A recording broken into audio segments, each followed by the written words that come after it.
Aloha, Anoinoi Kanahele. My presentation is on Symbolic Framework, specifically for culture and action. The definition of Symbolic Framework, as we know, is with the application of team dynamics, success happens both culturally and spiritually. Teams create culture through faith, meaning, and belief. Organizations through values, rituals, ceremonies, or stories. Environment is then made up from these symbols of the group and attract like-minded member support. So basically engagement through commonality.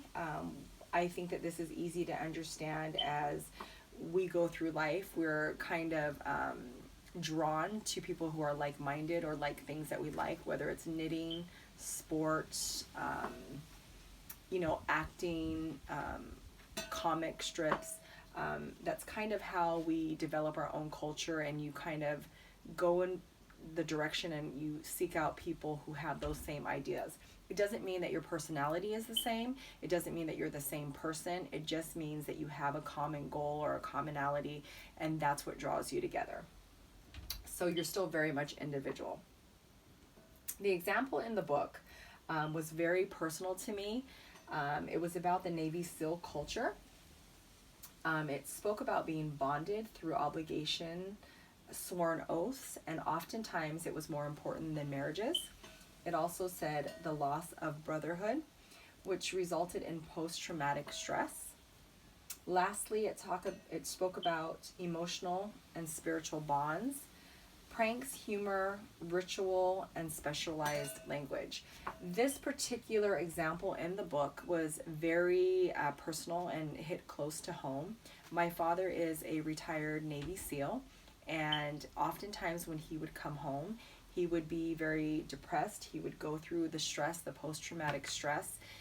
Oftentimes we couldn't help him because we didn't understand, his language and really what he was going through, because we weren't there to share that.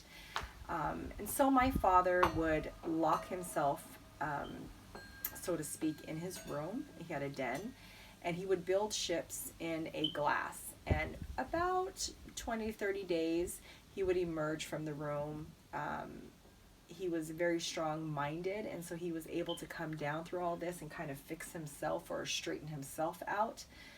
And one of the ways that I seen how culture and action, or this particular symbolic framework, played out was when my father's comrades would come over to the house. I would see how bonded he was with them. Very, very different from how he bonded with us as his children. We often felt that it was a little bit colder, but he was very warm with his Navy SEAL brothers. And we did realize, and as well as my mom, that oftentimes those bonds were much more important than hers. Even though my dad loved her very much, he craved or yearned for someone who really understood everything that he was going through. And so oftentimes the relationship with those comrades were much more important than my mom's, because basically she didn't understand their culture or their language or what they were going through. The loss of brotherhood, I took that kind of as two parts. My dad obviously lost comrades, and it was very difficult for him. So a lot of his stress and his post-traumatic issues that he had was dealing with the loss and as far as their lives, and kind of replaying over and over the culture and the things and the rituals that they did, whether it be what they would do in the morning. Like, I remember one story where, the guy would kiss the picture of the wife. The other one, he had like a lucky charm that he would put in his left socket. Other ones, they wouldn't wash their socks if, they had a great run or whatever it was. And so he would often tell us about certain things that they would do, and it kind of bonded them as brothers. The emotional and spiritual bonds, as far as pranks, humor, I spoke a little bit about the rituals that they would do, but specialized language. My father would often talk about them pranking or playing jokes to lighten the mood, because they needed to kind of get away from the stress and the heaviness of the situation that they were in. Humor was a big factor in many of them who were a little bit more strong-minded. They had to look at, things in a different light. And so they you almost had what my dad would say, the grumpy group, and the group that, you know, was just funny and lighthearted, would sing, try to play games, play sports, even plant.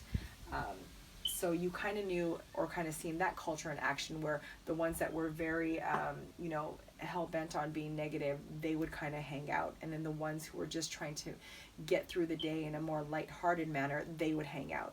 So these two different groups. Specialized language, I kind of look at that as, you know, the military language, but I have no idea.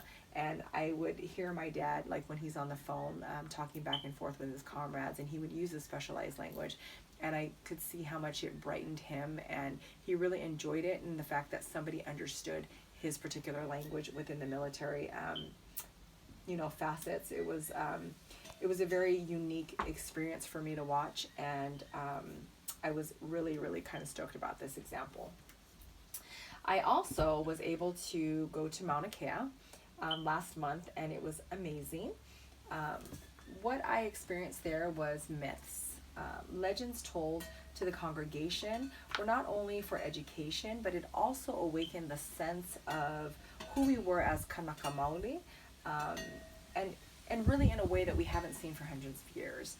And it was such an impressive and emotional and dynamic moment for me and my family, that I hope that I can go back often. Some of the things that we've seen there were the symbolic symbols was obviously Hai Hawaii, which is our Hawaiian flag, Kukia and Mauna, which is what we call the protectors that stand, and then the hand symbol, which everybody knows, which represents the mountain. These are some of the things that I witnessed over there, the culture in action, and it was just amazing to see how this kind of plays out in everyday fashion. I mean, I think we're over 100 days, and the rituals and the symbolism and everything that's attached to it is just this huge wave, and it's really impressive to see.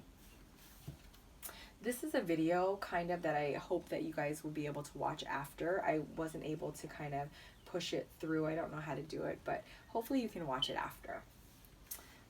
In kind of conclusion, we can see in action that it's not motivated by money, but a desire to be a part of a bigger movement. So the Kanaka that are there, some sacrifice everything to get there, some donate money, but it's not about receiving money or money gain, capitalism, none of those things. It's about the bigger movement, the resource that we have in Mauna Kea, what it means to us spiritually and physically. And it's there for everyone. And so really what Kukia'i Mauna is trying to do is to preserve those natural resources that were given to us from our ancestors, we believe, that the spiritual place that provides for us for the benefit of now, but really for it to be there for our generations or our posterity. They spoke about the mushroom effect.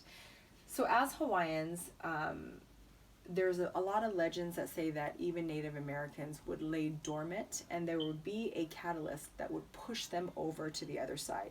Mauna Kea is ours. I think we've seen in South Dakota the water, the pipeline, the access, and those are the things that awakened us. So there's a chant that's actually in the protocol in Mauna Kea, and it speaks of grinding your teeth on that rock and that dirt, and just pushing up and having the strength of your ancestors.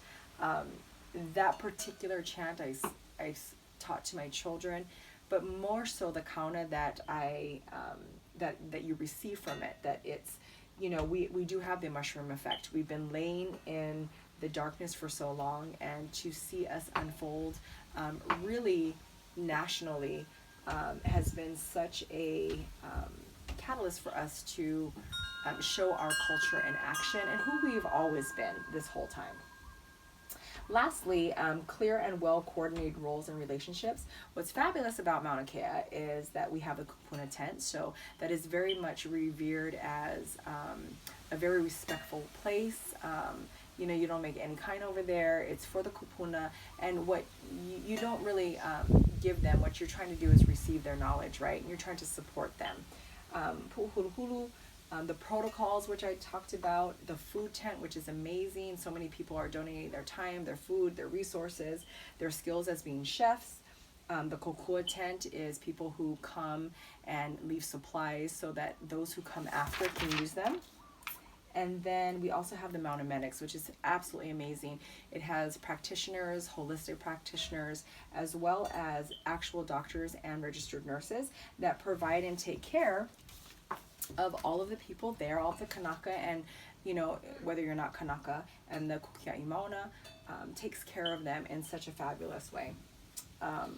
So lastly, I just kind of wanted to brief that we have faith that Mauna Kea will be untouched. We have faith that we are able to continue this movement and that nothing will happen with Mauna Kea. What that means to us collectively coming together and seeing our culture in action is becoming a member of this movement. It is by choice, and we're bonded by that ritual. The diversity and the edge comes from the unique skills that everyone brings. Every Kanaka that goes there is different in their own unique way. They hold different talents, different personalities. And so we can see that played out in a fabulous way of working together for this movement. Taught by example, not by command. Hawaiians don't really learn by barking commands. They learn by observing. Specialized language, I would say, is the kauna of the myths and the olis, as well as obviously Olelo Hawaii is used there just prevalently. Stories, histories, values, and identity also is played out with the classes that you see in Mauna Kea. Humor and playing, you see that when, you know, artists come up and they're jamming, and you see the kupuna dancing and everyone's having fun and laughing and joking. It's such an important part of who we are as Hawaiians. Rituals and ceremonies obviously was the protocols. Informal cultural players, I look at this as those who are supporting Mauna Kea, who are not necessarily of blood or ties to Mauna Kea. And then lastly, the soul of the whole situation. So everyone here came together because of a combined connection and a goal of wanting to preserve the natural resource of Mauna Kea. Everything else has kind of been stolen and plundered, and this is a chance for us to say no more.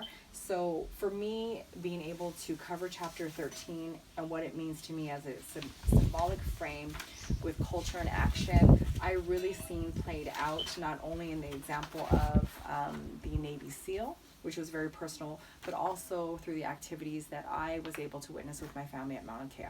So hopefully you'll be able to watch the video. Thank you for your time, and aloha.